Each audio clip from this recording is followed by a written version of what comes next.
Hoje nós temos o prazer de receber o professor Fred Luciano. Ele possui graduação em Farmácia Bioquímica pela UFBA, mestrado em Patologia Humana pela mesma instituição e doutorado em Biociências e Biotecnologia em Saúde pela Fiocruz de Pernambuco. Atualmente ele é pesquisador do Instituto Gonçalo Muniz, aqui da casa, onde se dedica a estudos relacionados à busca de biomarcadores diagnósticos de doenças infecto-parasitárias, em especial doença de Chagas, sífilis e Covid-19. Além disso, ele é docente permanente dos dois cursos aqui da casa, de pós-graduação em Biotecnologia e Saúde e Medicina Investigativa, e também do curso de Patologia, ambos do IGM. Também coordena o grupo de pesquisa interdisciplinar em Biotecnologia e Epidemiologia de Doenças Infecciosas.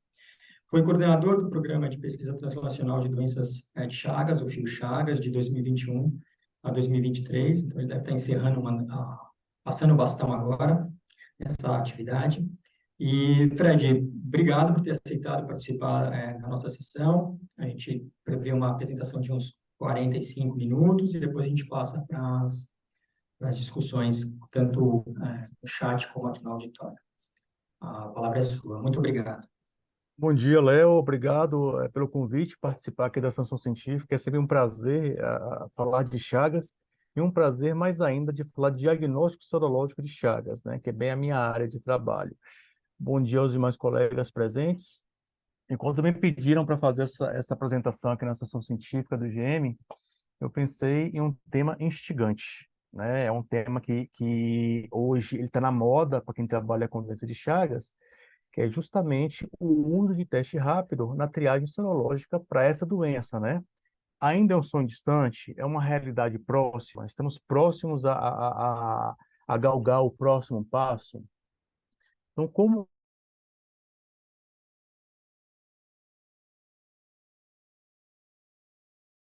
Professor, por favor, ative seu microfone, por favor. Oi, gente, eu estava falando aqui, microfone desligado. Obrigado, Rodrigo. Acho que vocês não viram nada, né? Então, bom dia a todo mundo. Inicialmente, eu gostaria de agradecer o convite dos organizadores da sessão científica do IGM por ter me convidado a participar dessa sessão e apresentar o trabalho que nós fazemos. É um prazer muito grande falar de doença de Chagas. É um prazer mais ainda quando a gente fala de doença de Chagas em relação ao diagnóstico sorológico, que é bem minha área de interesse e de estudo. Obrigado à presença dos colegas aqui presentes. Então, quando me chamaram para fazer essa palestra, eu inicialmente pensei em um tema instigante, que é justamente o uso de testes rápidos na triagem sorológica da doença de Chagas, né? Quem trabalha com a doença de Chagas sabe que isso aí é uma necessidade urgente hoje para a nossa população, mas será que ainda é um sonho distante ou já é uma realidade próxima, né? Então, qual o próximo passo que devemos ter para galgar esse tão querido sonho? Então, antes de falar desse assunto, eu vou inicialmente somente contextualizar a doença de Chagas, para quem não conhece, né? Nem todo mundo aqui trabalha com a doença de Chagas. Ela foi descoberta por um pesquisador brasileiro da Fiocruz do Rio, no ano de 1909, em La Sance, Minas Gerais. Então, quando o Carlos Chagas ele chegou em La Sance para combater uma epidemia de malária, a pedido do Oswaldo Cruz, naquela região, ele se deparou com essa situação.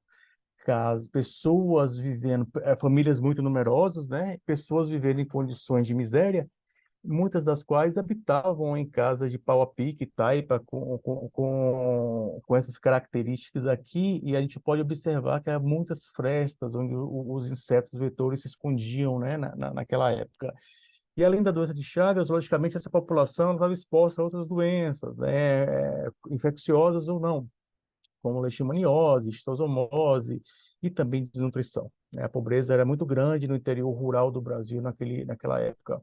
Então, esse nosso descobridor da doença de Chagas, ele teve nessa ocasião a oportunidade de identificar o inseto vetor, o parasita transmissor, né, que depois ele passou a se chamar Trypanosoma cruzi, em homenagem ao Oswaldo Cruz, os sintomas da doença, alguns hospedeiros, o ciclo biológico e também a clínica dos infectados. Então, essa aqui é a Berenice Soares de Moura.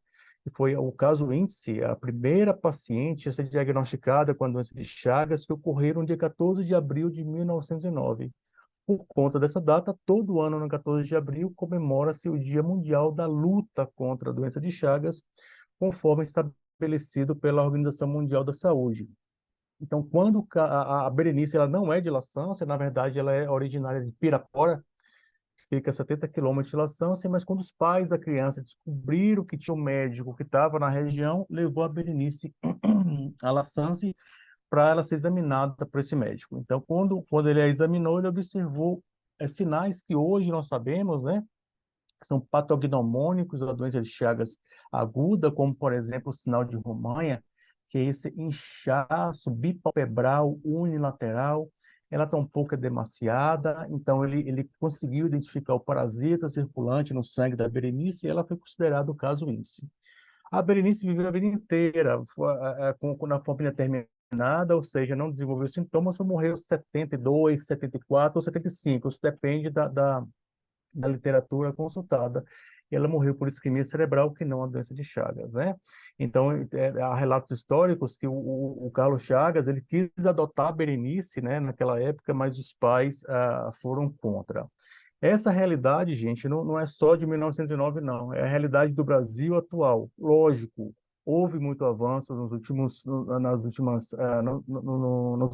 nas últimas décadas, mas a gente ainda se depara com situações como essa. Essas fotos de cima, elas foram tiradas no município de Tremedal, que é foco de um projeto do nosso grupo chamado Xinte Chagas, que eu vou falar um pouquinho lá para frente para vocês. E essas fotos de baixo foram tiradas por um colega nosso para a gente fazer para compor um artigo de revisão, Márcio Almeida, foram tiradas na região de Irecê. Então a gente observa muitas casas nessa situação na área rural, casas essas que possuem animais domésticos no domicílio e muitas vezes dentro das habitações, e sabe-se que esses animais domésticos eles servem como atrativo para os insetos, para os barbeiros, para eles realizarem um repasto sanguíneo. Ela é claro, aumentando o risco de transmissão humana nessa localidade, né? A doença é causada por esse parasita, por esse protozoário hemoflagelado chamado Trypanosoma cruzi, e a principal via de transmissão em áreas endêmicas é através de insetos, né, vetores, que popularmente são os ceratomíneos, que popularmente nós denominamos de barbeiros. Esses barbeiros, eles receberam esse nome porque naquela época que o Chagas chegou em Minas Gerais, os habitantes diziam que esses insetos, eles faziam repasto sanguíneo no rosto das pessoas. Então as pessoas se cobriam até o pescoço por causa do frio à noite e os barbeiros sungavam aqui na região do rosto, por isso que eles foram chamados de barbeiros. Tem um ciclo de vida altamente complexo, eu não vou me detalhar nisso aqui, mas ele envolve formas biológicas distintas entre epimastigotas, tripomastigotas e amastigotas, mas ele envolve hospedeiros invertebrados e também os hospedeiros vertebrados, né? Então, para desmistificar para algumas pessoas, não é o ato, não é a picada do inseto, não é a saliva que transmite o parasito, mas sim, ao realizar o reparto sanguíneo, ele enche o estômago de sangue, elevando a pressão intestinal e, consequentemente, isso faz com que ele defeque. É justamente nas fezes que estão as formas tripomastigotas metacíclicas que vão penetrar na pele através de soluções de continuidade ou mecanicamente através do ato de se coçar e depois levar esse parasita com o dedo para as mucosas, né, ocular, ou nasal, ou até a boca. Então, causando assim a infecção. Atualmente é uma doença é uma das doenças mais negligenciadas de acordo com a OMS, e estima-se que cerca de 5 a 7 milhões de pessoas estejam infectadas em todo o mundo. Porém, somente 7% desse quantitativo tem acesso ao diagnóstico, o restante não sabe que tem a doença. É muita gente que vive na invisibilidade ainda. E menos de 1% desse quantitativo tem acesso ao tratamento. Então, a carga de impacto na saúde pública por causa da doença de Chagas é imensa, né? Então, esse quadro aqui, esses números, eles precisam ser trabalhados com calma nos próximos anos. E por conta dessa negligência, ainda existem cerca de 7 mil óbitos anuais. E 70 milhões de pessoas vivem em área de risco de contrair infecção. Ou seja, não podemos ficar de braços cruzados diante desses números, né?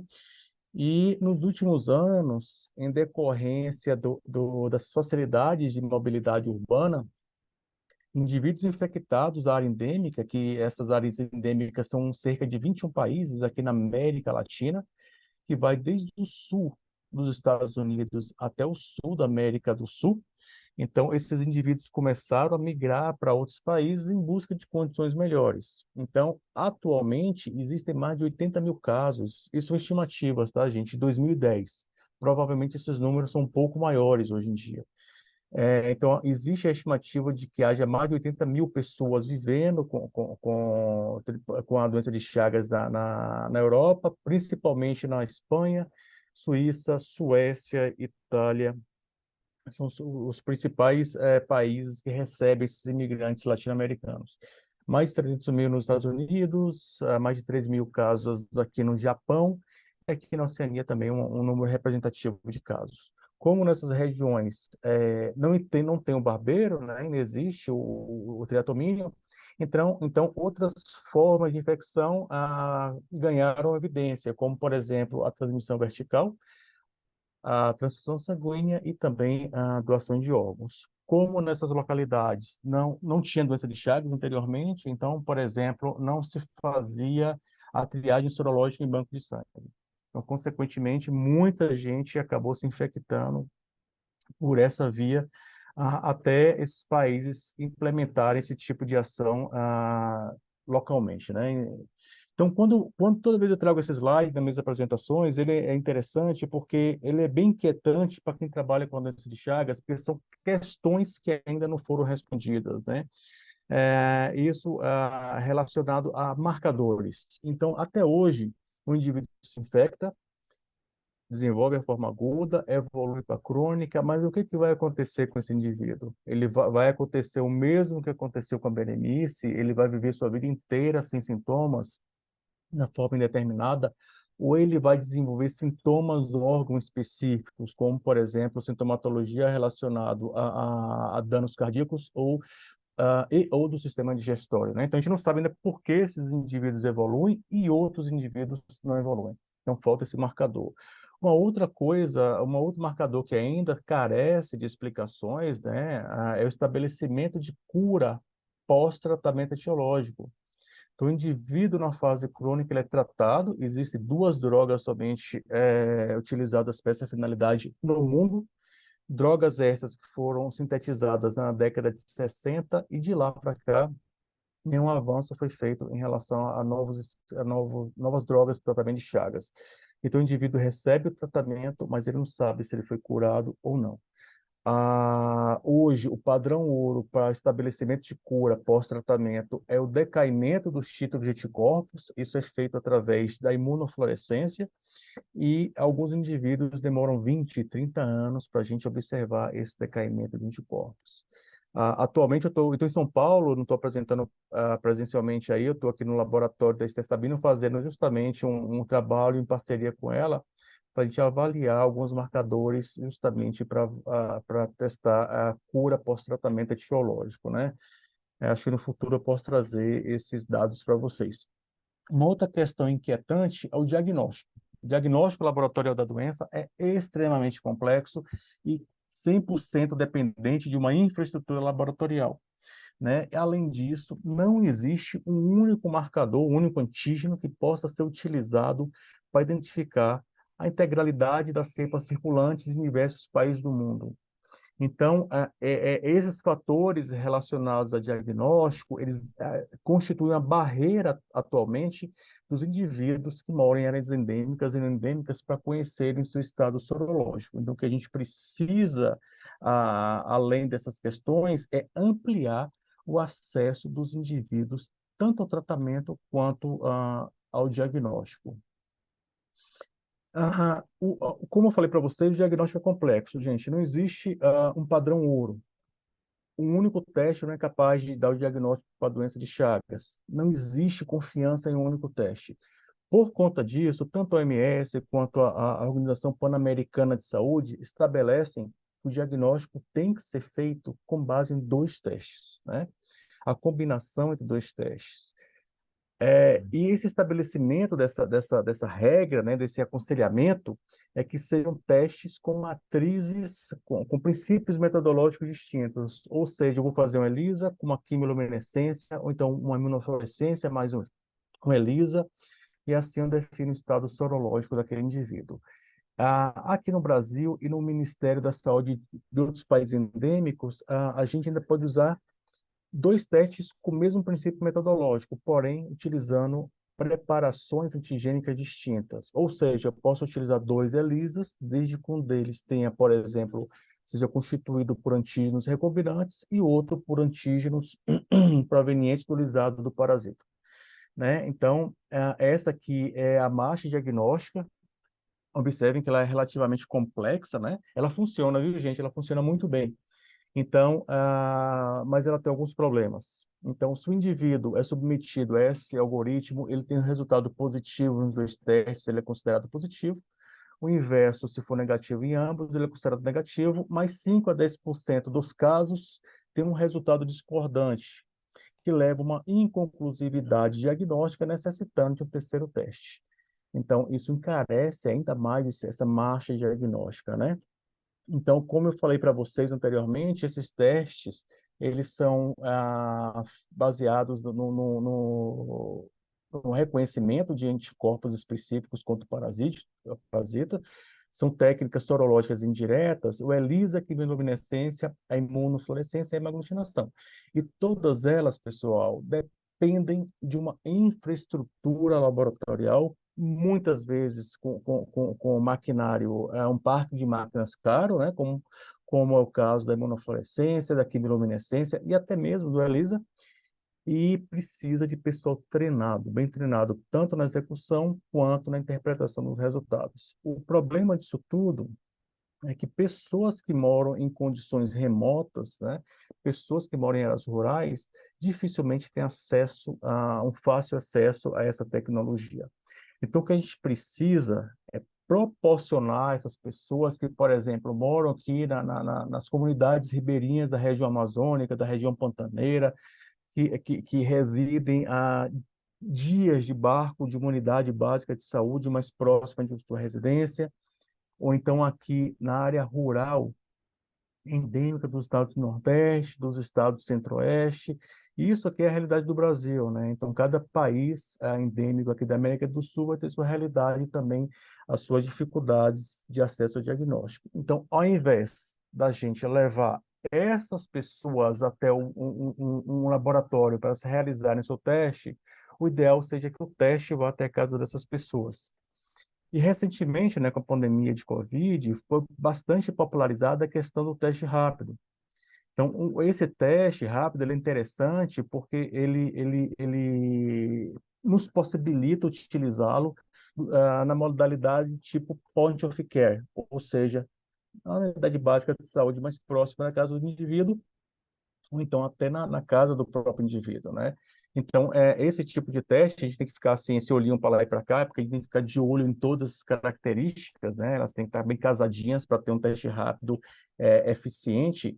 Então, logicamente, ela tem que ser point of care, ela tem que ser pronta para uso, dispensar a separação de soro ou dispensar qualquer preparação de reagente. Logicamente, que dispense uma cadeia de refrigeração. O Brasil, por exemplo, é um país de tamanho continental, com várias características de temperatura e umidade distintas. Então, a gente precisa que esse teste ele não necessite de refrigeração. Faça a aplicação, e aqui embaixo, deixa eu ver o que é isso aqui. E possuir, logicamente, alta sensibilidade, visto que a gente quer um teste que seja utilizado para triagem sorológica, né? Então, ficam algumas perguntas ainda que me inquietam muito. Então, por que a doença de Chagas não tem um padrão ouro? Por que é tão difícil encontrar um antígeno que possa ser utilizado, né, em um teste para que esse teste seja considerado padrão ouro? Qual o problema do T-Cruze, né? O que acontece com a doença que não tem estabelecimento desse padrão ouro? São dois motivos principais. Logicamente, isso aí é multifatorial, essas causas são multifatoriais, então, mas os principais eu trago aqui para vocês. Primeiro, o T-Cruzi, ele apresenta uma diversidade genética imensa, né? Se ele tem diversidade genética, ele, consequentemente, vai ter uma diversidade antigênica muito grande. Então, alguns pesquisadores no passado ainda conseguiram organizar o Trypanosoma cruzi e algumas características em comuns com base em marcadores moleculares. Então, agruparam as cepas do Trypanosoma cruzi em DTUs, que são chamadas de unidades, aqui embaixo, discretas de tipagem. Hoje em dia tem um DTU que vai do 1 ao 6 e tem um sétimo que é o chamado testebate, é de morcego, né? É, o problema é que dentro de cada DTO dessa ainda há ramificações em clones e de clones em clones. De modo, pessoal, que o Trypanosoma cruzi que circula na Bahia, ele pode ter uma composição antigênica diferente do T. cruzi que circula em Pernambuco, no Piauí, em Minas Gerais, aqui em São Paulo, ou então em qualquer outra região do Brasil ou do mundo. Isso tem impactos negativos, não somente no desempenho dos testes sorológicos, mas também em estudos de vacina, estudos de medicamento, em desenvolvimento de formas clínicas, sintomas e sinais da doença, etc. E para completar essa história, o Trypanosoma cruzi ele ainda apresenta uma problemática de expressar de forma diferencial os antígenos, né? Então, nem toda cepa do Trypanosoma cruzi ele vai expressar quantitativamente o antígeno de modo semelhante a outra cepa. Por exemplo, se o nosso teste diagnóstico está utilizando o antígeno mucina para captura dos anticorpos específicos, se eu utilizo esse teste em área onde há uma grande circulação, por exemplo, os DTUs 2 e 3, tem alta expressão. Então, teoricamente, eu vou ter muita produção de anticorpos contra ele. Por outro lado, se eu utilizo esse teste em áreas onde a DTU4 ou a DTU1 são predominantes, eu tenho pouca expressão do antígeno. Então, consequentemente, existe a possibilidade da gente ter muito resultado falso negativo. Então, quem vai fazer um teste para a doença de Chagas tem que considerar essa problemática do Trypanosoma cruzi. Porque, pessoal, fazer isso aqui hoje, ó, a gente já aprendeu, né? Com a Covid aí, isso foi bastante popularizado, mas o pulo do gato é o que a gente vai colocar aqui nessa membrana, para detectar os anticorpos anti-T. cruzi. E esse é o grande problema. Então, pensando nessa problemática, em 2012, 2013, o nosso grupo, aqui representado pela Fiocruz do Paraná, o Nilson, a Paola, eles conseguiram identificar alguns antígenos do parasita que possuíam repetições de aminoácidos em tândem. Repetições essas que eram exatamente iguais umas às outras, eram conservadas entre diferentes cepas e eram repetitivas ao longo do corpo, ao longo da sequência dessa proteína.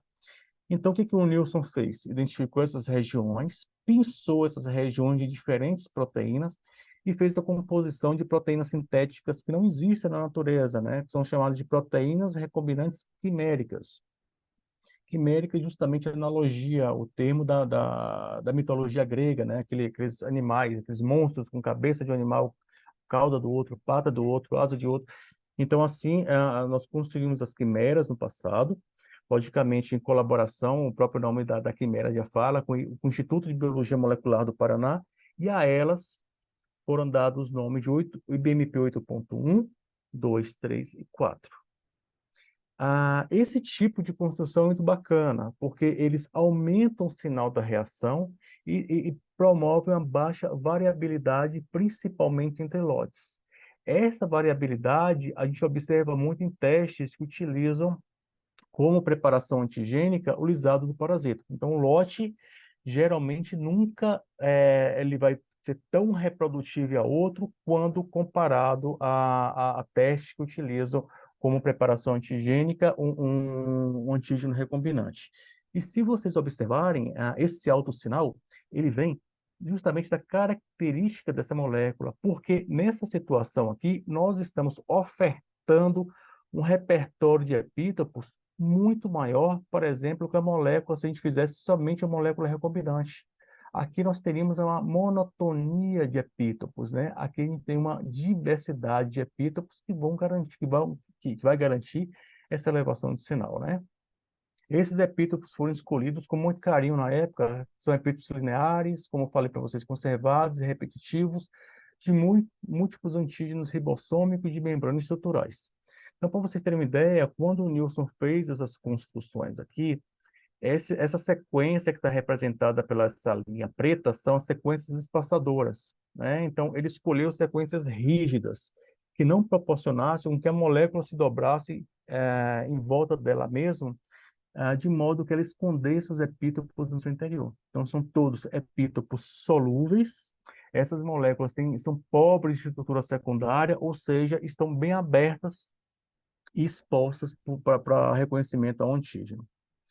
Então, não tem novidade, essas moléculas elas foram sintetizadas e expressas e purificadas através de técnicas de engenharia tradicional, né? Então, um inserto de interesse foi colocado no vetor, bactérias foram transformadas, né, com esse vetor, foi esse Escherichia coli mesmo, que a Paola utilizou lá no Paraná. Em seguida, houve o cultivo em meios específicos, indução da expressão proteica através de uma substância chamada IPTG. Em seguida, essas bactérias foram lisadas através de uma French press ou um microfluidificador e a purificação por troca iônico afinidade vem em seguida. Então, ao final, a gente tinha aqui as proteínas purificadas, como a gente pode observar nessa imagem do gel.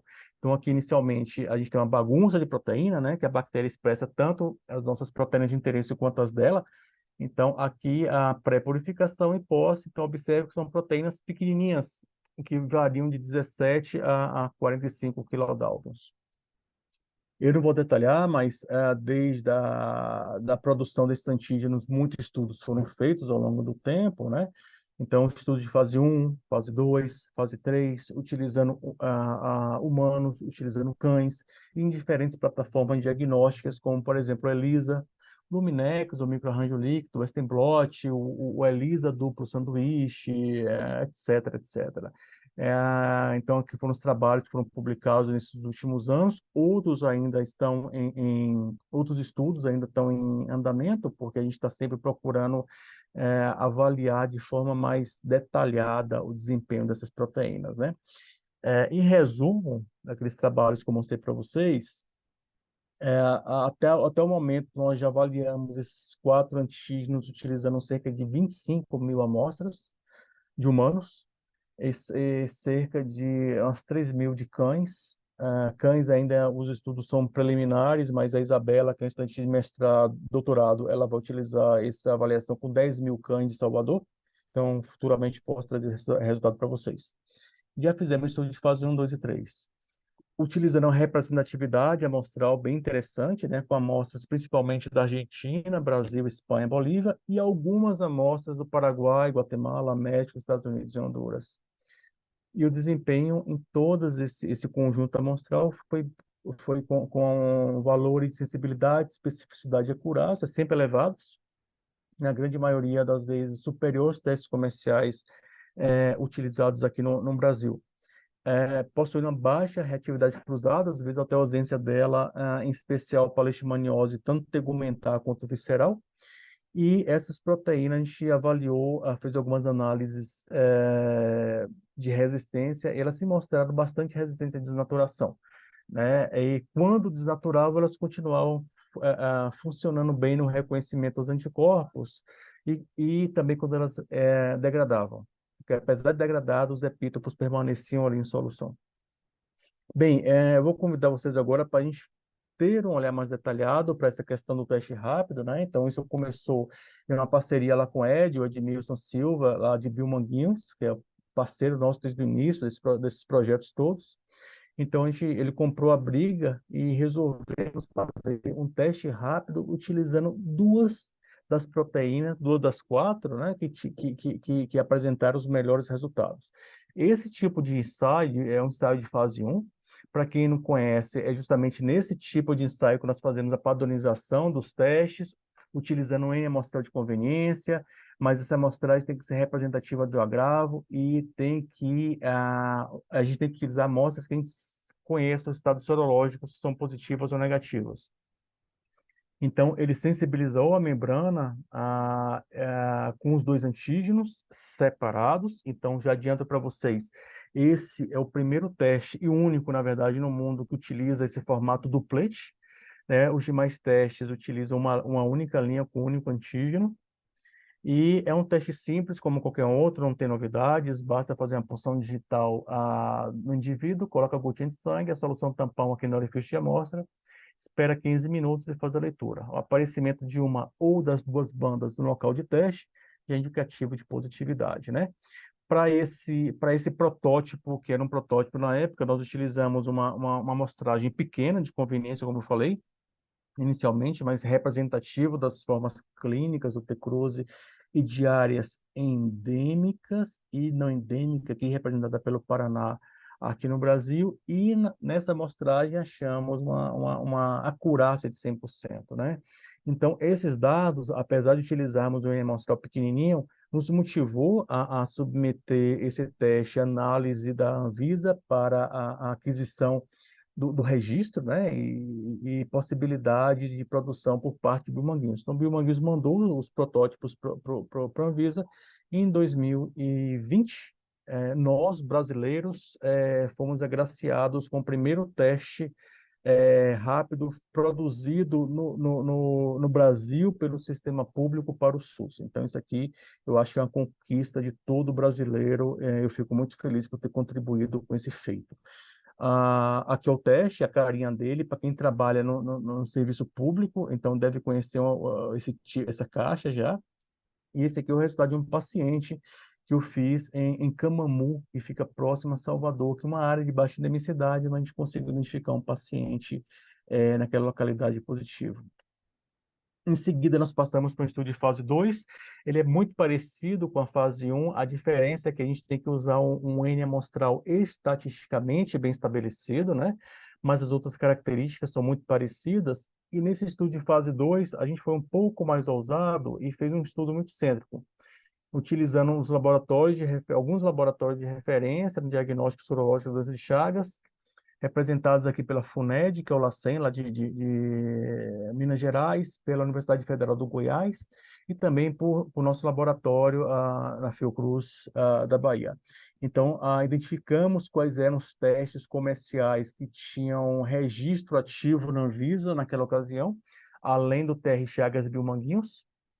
Então, identificamos 2 testes americanos, um deles da Abbott e o outro da CTK Biotech, e um teste da Virner, um teste argentino. Então, cada laboratório recebeu um painel sorológico de forma seca, a gente não sabia que era positivo ou negativo, aplicamos 4 testes, e ao final, nós determinamos o desempenho desses testes, e sempre no pensamento com o objetivo de selecionar aquele que tivesse o maior valor de sensibilidade para ser utilizado em teste de triagem.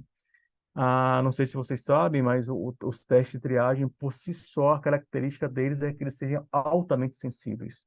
Para identificar o máximo possível de indivíduos positivos, não ter nenhum resultado falso negativo. E desses 4 testes, o TR Chagas Biomanguinhos foi o único que apresentou uma sensibilidade de 100%, apesar de uma especificidade um pouco mais baixa que os demais, mas eu já adianto para vocês que, apesar desses valores, eles não diferem dos outros valores encontrados, exceto pela odds ratio diagnóstica, visto que houve sobreposição dos intervalos de confiança, tanto na sensibilidade e especificidade de todos os testes. Mas, logicamente, para utilizar um teste de triagem, a gente tem que sempre requerer um teste que apresentou maior desempenho, e nesse caso aqui foi o TR Chagas Biomanguinhos, com a odds ratio de 40.000, bem superior aos demais testes, com uma sensibilidade de 100%. Mas, apesar desses resultados bacanas, né, ainda faltam algumas coisas, como, por exemplo, avaliar o desempenho desse teste no mundo real, através de estudo de fase 3. Alguns grandes projetos no Brasil, que estão em andamento ou na iminência de serem iniciados, utilizam ou pretendem utilizar o teste rápido de Biomanguinhos em campo. A Tânia, por exemplo, no Expresso Chagas, ela já teve a oportunidade de utilizá-lo se não me engano, foi em Poços de Goiás, em Belém e uma cidade de Minas, que eu não vou recordar o nome agora. Mas ela já utilizou, já fez a avaliação e o desempenho em campo foi parecido com o desempenho que a gente teve utilizando o soro em bancada. O Integra Chagas Brasil e o Cuida Chagas são dois projetos grandes que vão avaliar indivíduos positivos em diferentes estados do Brasil, sendo que o Cuida Chagas ele visa a interrupção da transmissão vertical, então o foco deles são mulheres, enquanto o Integra Chagas é a população geral, tanto o Integra Chagas Brasil quanto o Integra Chagas Amazônia. A Ângela, que é responsável pelo Integra Chagas Amazônia, já começou também a utilizar o teste rápido lá em Abaetetuba, e nesse momento o Biomanguinhos está em algum processo de algumas otimizações do teste. Foi a primeira vez que, de fato, ele foi utilizado no quantitativo amostral, um grande quantitativo amostral. Esses projetos todos, o Expresso, os Integras e o Cuida Chagas, vão utilizar o teste rápido para a triagem sorológica.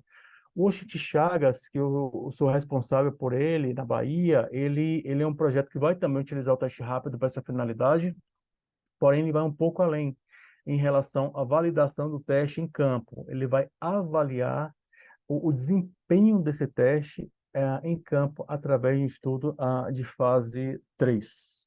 Então, ele vai ser realizado em duas cidades da Bahia, uma localizada no coração da Bahia, que é na Chapada Diamantina, que é Novo Horizonte, uma cidade de média endemicidade, enquanto Tremedal, que é localizada no sertão da Bahia, na divisa com Minas Gerais, é uma cidade extremamente endêmica.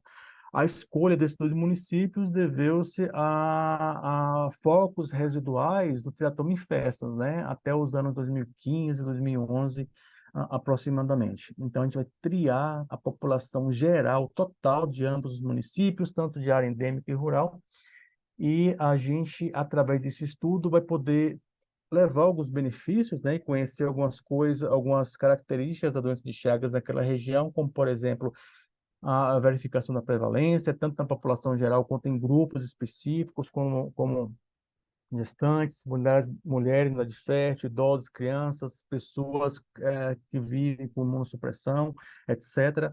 A gente vai poder avaliar a segurança do tratamento, que os indivíduos identificados como positivos e confirmados, eles vão ser tratados com benzidazol e vão ser acompanhados através de uma coorte prospectiva e teremos a oportunidade de avaliar a incidência de falha terapêutica utilizando um kit também fruto de pesquisadores brasileiros, nesse caso aqui o Otacílio e a Constância da Fiocruz do Rio, que desenvolveram na Chagas. Esse teste também já tem registro na Anvisa e já é produzido atualmente pelo IBMP. A gente vai validar esse teste em campo, né, e fazer estudo de custo-efetividade e impacto orçamentário, e também a gente vai poder avaliar futuramente biomarcadores, tanto de evolução clínica como critério de cura, através dessa coorte prospectiva estabelecida.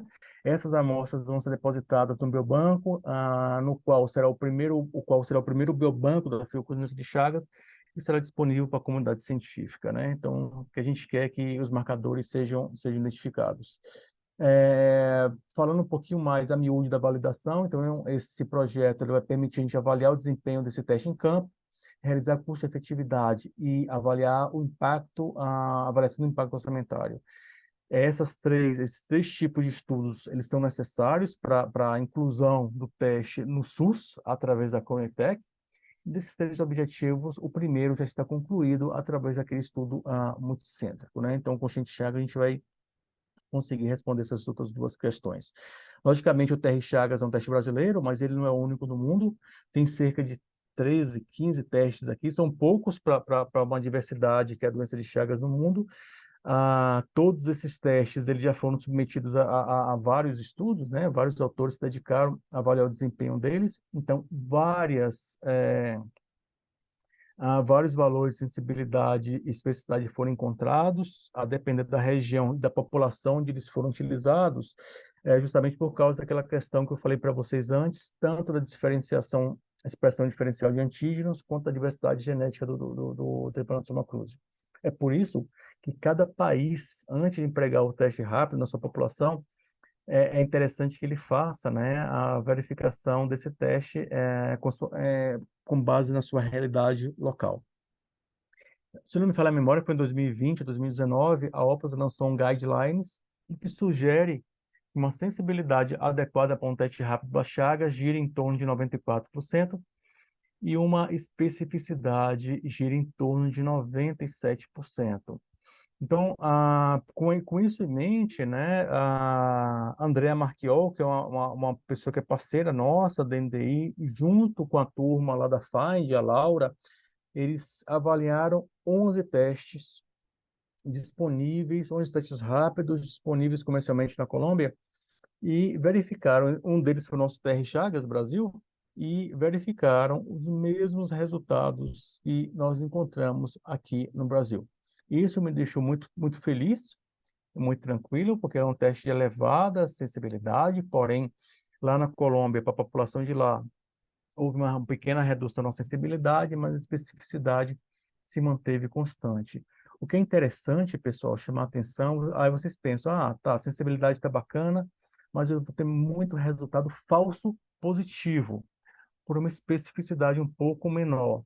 Mas o que é interessante chamar atenção, que o próprio guidelines da OPAS fala, é o seguinte: esse quantitativo de resultados falso positivo que a Andrea Marchiol encontrou com os autores é definido pelo guidelines que a maioria desses pacientes eles vão passar por testes complementares. Lembre-se, o teste rápido é um teste de triagem. Se o indivíduo é positivo, ele vai ser confirmado em ambiente laboratorial seguindo o algoritmo do OMS. Então, nessa confirmação, essa infecção ela é descartada. Então, provavelmente, uma pequena porção desses pacientes, a pequena minoria mesmo, vai receber tratamento desnecessário. Por outro lado, resultados falsos negativos, né, sobre esses resultados, a depender da prevalência local, de nenhum, ou então até mais de 3 pacientes a cada 1.000 pessoas vão desenvolver sintomas órgãos específicos, danos no coração ou em órgão do sistema digestório dentro de 10 anos, como resultado de um diagnóstico incorreto. Então, o que é mais grave? Um resultado falso negativo ou falso positivo? Qual teste eu usaria nesse caso aqui? Eu priorizaria um teste que tem uma sensibilidade menor, porque eu quero que esse teste tenha uma alta especificidade ou inverso? Logicamente, eu particularmente preferia um quantitativo grande de falso positivo, mas que eu não perca nenhum paciente, a identificação de nenhum paciente positivo. Então, voltamos à pergunta inicial. Um teste rápido na triagem sorológica da doença de Chagas é um sonho distante ou é realidade iminente? Eu digo que isso já foi um sonho muito distante, pessoal, bem distante. Hoje existe uma demanda nas áreas endêmicas, nos países endêmicos como um todo, na busca de um teste rápido para triagem sorológica. Então, esse sonho não é só brasileiro, não. É um sonho que é geral, né? E aqui no Brasil, a gente já deu um passo além. Na verdade, dois. Primeiro, nós temos Biomanguinhos, que é do Ministério da Saúde, produzindo um teste para o SUS. E, em segundo lugar, o nosso documento principal que rege a doença de Chagas no Brasil, que são os protocolos clínicos da doença de Chagas, o famoso PCDT, que é um documento do próprio Ministério, já estabelece, já estabelece que a triagem sorológica no país pode ser feita por teste rápido. Então, assim, o sonho, ainda o sonho é, por quê? Porque esse teste ainda não está no SUS. Mas estamos caminhando para fazer a sua incorporação no SUS através do grupo técnico do Ministério. Então, nós estamos trabalhando juntos, nossos grupos de pesquisa, vários pesquisadores estão imbuídos nesse sonho de se tornar realidade. O Ministério da Saúde está conosco, mas a gente precisa seguir os protocolos estabelecidos pela Conitec, né? Então, eu acho que não é uma realidade tão iminente assim, porque a gente precisa ainda de 2 anos ou 3 anos para ter os resultados para fazer essa incorporação. Mas, com certeza, estamos mais perto do que há alguns anos atrás. Bem, e através desse sonho realizado, né, quando esse sonho for realizado, a gente vai conseguir realmente está em concordância com o que a OMS preconizou no Dia Mundial da Doença de Chagas do ano passado, que é ajude-nos a saber quantos somos e onde estamos. E só vamos saber quem são essas pessoas e onde estão se a gente for testá-las no local onde elas vivem, né? Tirando essas pessoas dessa invisibilidade e dessa inconsciência do seu estado sorológico. Eu fecho uma apresentação muito rapidamente agora, contar a historinha rápida da Dona Amélia, para quem não conhece, ela é representante ela é presidente da Associação Baiana, né, dos portadores de doença de Chagas. Eu conheci a Amélia ano passado, mas antes de eu conhecê-la, ela sempre advogava. Ela sabia que a gente já tinha um teste rápido, mas a gente não se conhecia ainda. Então, ela sempre abriu cartaz. Urgência na compra de testes rápidos para Chaga nas unidades de saúde. E esse ano, no Meditrop, foi gerada uma carta do Fórum das Doenças Negligenciadas, e uma dessas demandas foi justamente essa incorporação do teste rápido ao SUS. Independente que teste, gente, se é o da Fiocruz, se não é o da Fiocruz, se é o americano, não importa, o que a gente precisa é dar esse passo, subir mais esse degrau, incorporar um teste rápido na triagem sorológica. E aqui, independentemente de convicções políticas, eu quero mostrar para vocês que essa mulher, ela recentemente conseguiu chegar em um chefe de Estado, utilizando isso aqui, ó, dando essa camisa ao chefe de Estado com o nome Chagas. Então, ela representou a população das doenças negligenciadas no Brasil, em especial os portadores de Chagas, tanto a um presidente da República quanto a ministros de Estado, né? Essa aqui é a minha equipe, sem eles eu não sou ninguém, então todos eles, em algum momento, foram ou são importantes no desenvolvimento de mais conhecimento gerado com essas moléculas de testes rápidos, e eu não posso também deixar de citar a minha equipe externa, né?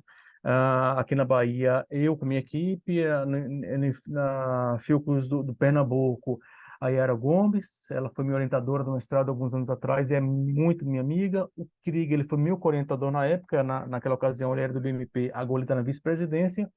A pessoa responsável pelo desenho dos antígenos do Nilson, a Paola que expressa, purifica e me manda essas proteínas, ambos são da Fiocruz do Paraná, e aqui o Ed e o Tuninho, né, o famoso Tuninho, que são de biomanguinhos, que a gente sempre está em parceria. Então, eles produzem, a gente avalia, eles produzem antígenos, a gente avalia, eles produzem os testes. Então, é mais ou menos assim que funciona a nossa parceria. Atualmente, esses antígenos são produzidos pelo BMP e enviados para Biomanguinhos para montagem dos cassetes. E eu deixo, gente, eu não sei qual é o meu horário mais, acho que já estourei o tempo, mas eu só quero finalizar com contar a historinha rápida desse casal. Esse casal é da região de Tremedal, aquela região onde o Xinte Chagas vai acontecer. Eles moram em área endêmica e a casa parece que é toda bonitinha, mas tanto nas laterais, no fundo e dentro é de reboco, daquele barro batido cheio de fresta. Então, a residência deles estava infestada de teatomíneos algum tempo atrás. Então, os agentes de endemias fizeram a borrifação na residência.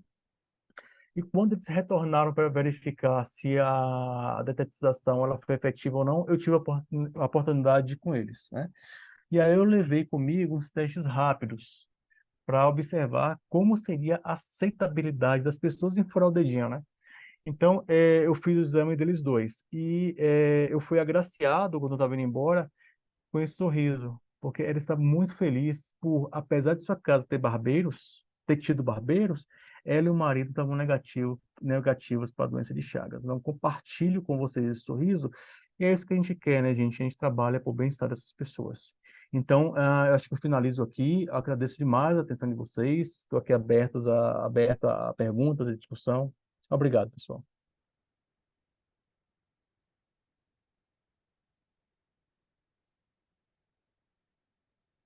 Léo, agora a palavra está contigo.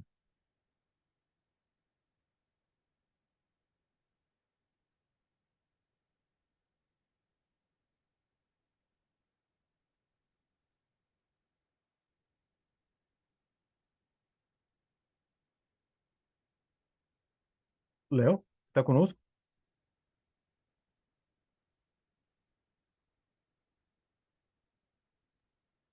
Oi, Fred, desculpa aqui, tivemos um probleminha técnico.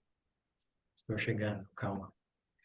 Uma excelente apresentação, pela aula, a apresentação, acho que abordou vários aspectos, né? Tanto a parte científica, básica, aplicação, então acho que foi uma aula excepcional, acho que em termos de como ciência pode ser traduzida em melhorias e perspectivas de entregar produtos para a sociedade que tanto necessita para essas doenças. Então, eu tenho várias perguntas, eu vou abrir aqui também algumas do chat, vou falar que vou consultar o auditório, mas a primeira que me surpreendeu são duas coisas, né? Primeiro é que existe até uma diversidade e uma disponibilidade grande de diferentes testes, né?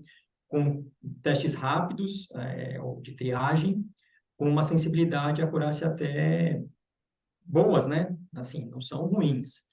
Então, assim, a primeira coisa que me causou assim, um certo espanto é como isso ainda não foi traduzido num fluxo, digamos, universal, ou pelo menos por regiões, assim, talvez uma falta de coordenação nesse aspecto. Então, existe possibilidade, a questão é como articular isso, acho que é um primeiro ponto. E a segunda seria como você imagina esse fluxo. Então, tudo bem, a gente tem alguns testes rápidos de triagem disponíveis que são bem efetivos, e depois como você pensa esse fluxo ideal ou otimizado. Eu vi que você colocou inicialmente as possibilidades, que você precisa de 2 testes, um confirmatório ou não, mas como você visualiza isso na prática, se você consegue já antecipar isso para a gente? Sim, na verdade, Léo, isso já existe para outras doenças. Então, hoje o Brasil, por exemplo, eu vou trazer nossa realidade que é o Brasil.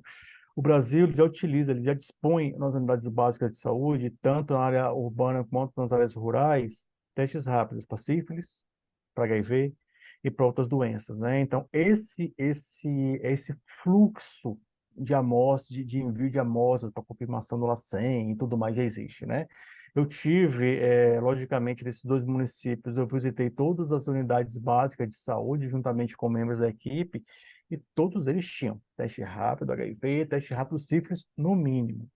Então, o que que acontece? O indivíduo que é assistido pela unidade básica de saúde, ele é submetido ao teste, se necessário, e coleta-se o sangue dele, esse sangue é mandado para a área urbana do município e depois para o LACEN, né? A depender do município, é enviado para o LACEN de Salvador, no caso de Novo Horizonte, ou de Vitória da Conquista, que é o LACEN maior, que é o LACEN mais próximo de Tremedal, por exemplo. Então, esse fluxo existe, né? É justamente seguindo esse fluxo que a gente vai fazer esses estudos nos municípios. A gente não vai fazer um estudo que a gente vai modificar a, a, a rotina da saúde local. A gente faz um estudo de implementação, vai apenas colocar um teste a mais e isso aí tem que rodar tranquilamente como roda para outras doenças. Então, assim como isso é feito para HIV e sífilis, isso pode ser feito para Chagas em qualquer lugar do Brasil, né? Que esse fluxo já existe, está bem estabelecido pelo Ministério. Por que esses testes rápidos ainda não, isso não aconteceu em nenhum país do mundo? Bem, quem geralmente define são os tomadores de decisão, né? E os tomadores de decisão uma decisão tão séria, tão importante dessa forma, parte geralmente do OMS, da Organização Pan-Americana da Saúde. Tem um desses projetos que é o Cuida Chagas, ele é um projeto monstruoso em número de pessoas, imenso, sabe? Então, ele vai ser executado, por exemplo, no Brasil, Bolívia, Paraguai e Colômbia. Então, são vários municípios, milhares de pessoas vão ser triadas, né, através de testes rápidos. E, devido a esse quantitativo imenso de pessoas, eles vão poder afirmar se a utilização de um teste rápido é suficiente para triagem e somente um outro de laboratório para confirmação, ou se somente 2 testes rápidos feitos lá na unidade básica de saúde, caso do paciente que seja, são suficientes ou não para já triar e diagnosticar o paciente concomitantemente.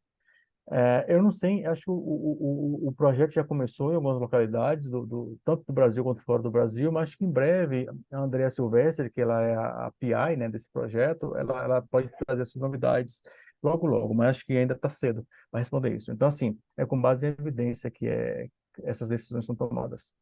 Então, não tem evidência suficiente para. Então, aqui no Brasil, eu sempre converso com meus pares, né, com meus colegas, a gente agora está passando por uma maré boa, porque até uns anos atrás não tinha financiamento para Chagas, gente. Não tinha, era um absurdo.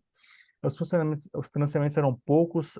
A Tânia está aqui presente, né? A Tânia deve ter passado por isso, deve ter sentido que nos últimos anos a Tânia, gente, é a militante Chagas, né? Ela é a diretora do IOC, daquele da Fiocruz lá do Rio, ela é colega e parceira nos trabalhos de Chagas.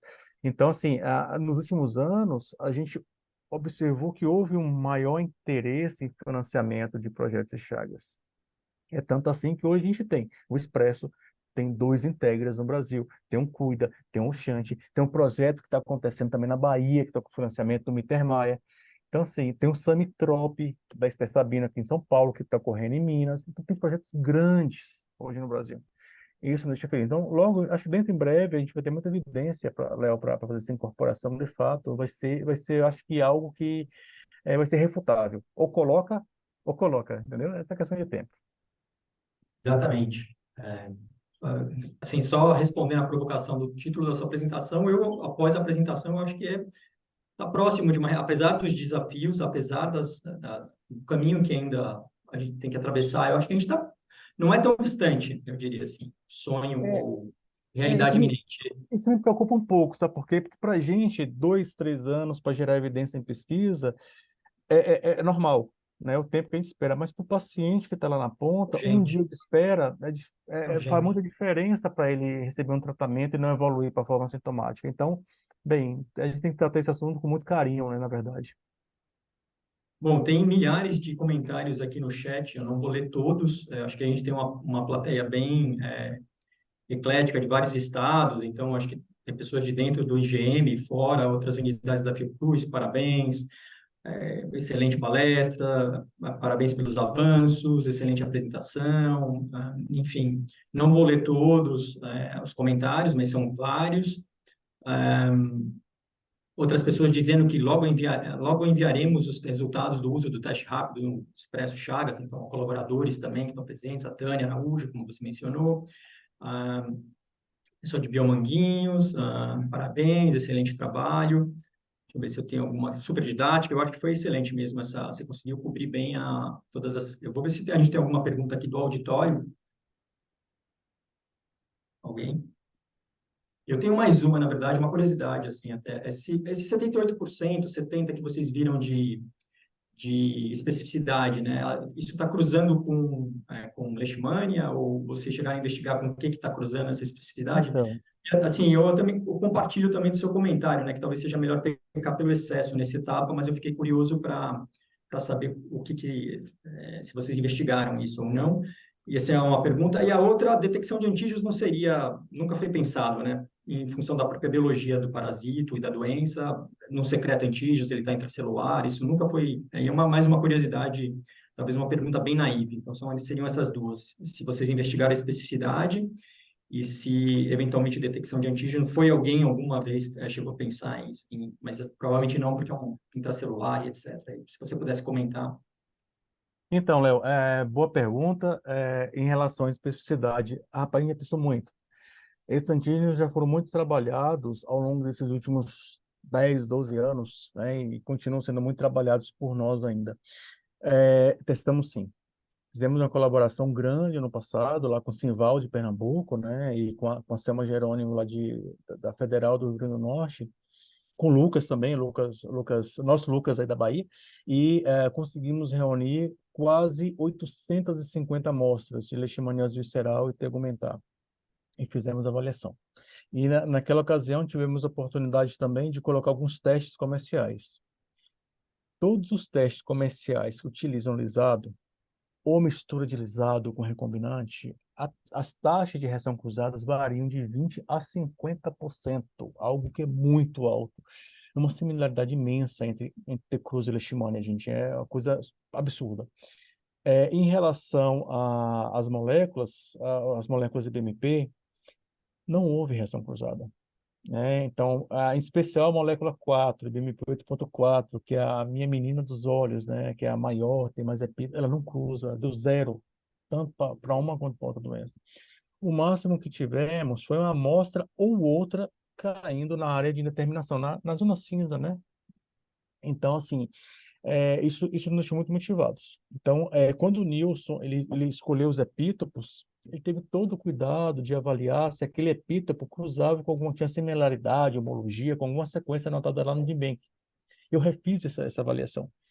Não tem. Tem assim, tem similaridade de pouca por cento de similaridade com alguma coisa que não acomete o ser humano, animais. Patógeno, micro-organismos de natureza, sabe? Alguma coisa assim. Então não cruza, né? Aquela baixa especificidade de 78% é devido à quantidade de antígeno que a gente utiliza para fazer o teste rápido. Então, quando o Edmilson falou, Fred, que tipo de teste vocês querem? Eu falei, Ed, o que a gente precisa no Brasil é o teste de triagem, né? Se é um teste de triagem, então vamos carregar um pouquinho a quantidade de antígeno para não deixar passar nenhum paciente. Então, a gente utiliza um pouco mais de antígeno e esse um pouco mais, ele acaba elevando a sensibilidade ao máximo, mas a especificidade cai. Se a gente tentar reduzir o antígeno, pode acontecer isso, ó, especificidade subir, mas a sensibilidade cair. A gente não quer isso. Isso aqui a gente controla depois com o teste confirmatório, mas isso aqui a gente não quer mexer. E você perguntou do antígeno excretados. Tem sim. Tinha um teste, o Tesa Cruze, né, que é um Western blot, que foi feito, inclusive, por uma pessoa chamada Eufrosina Mesawa, que é o laboratório dela é vizinho onde eu estou agora, lá no Instituto de Medicina Tropical aqui de São Paulo, que ela desenvolveu o Tesa Cruze. Então, ela cultivava a epimastigota, transformava em tripomastigota e coletava antígenos excretados e secretados do Cruze e sensibilizava as membranas de celulose com isso. Eu cheguei a usar, foi descontinuado esse teste desde 2016. Eu cheguei a utilizar, não sou tão velho assim não, mas eu cheguei a utilizar bem no finalzinho, antes dele ser descontinuado lá em Pernambuco. E, particularmente, eu tinha muita dúvida quando eu utilizava. Porque aquela ocasião ele era usado como teste para tirar dúvida. Ou seja, fez 2 testes, teve inconclusividade, faz o terceiro. O terceiro era o Tesa Cruze. Ele me dava mais dúvida do que se eu utilizasse outro princípio metodológico. E era caro pra caramba, era muito caro. Então ele foi descontinuado, não produz mais. Não. Esse que eu saiba, Léo, esse era o único teste que utilizava esse tipo de composição na sua fabricação, numa época mais moderna, né? Perfeito, Fred. Muito obrigado. Mais algum comentário ou pergunta?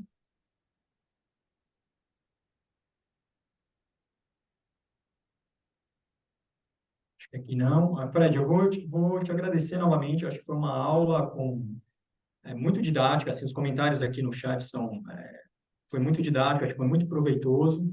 E acho que você conseguiu realmente mostrar como é que a gente sai da bancada e vai para um produto, né? Então, isso eu acho que é tão urgente. A gente tem que estar perto de entregar soluções, né?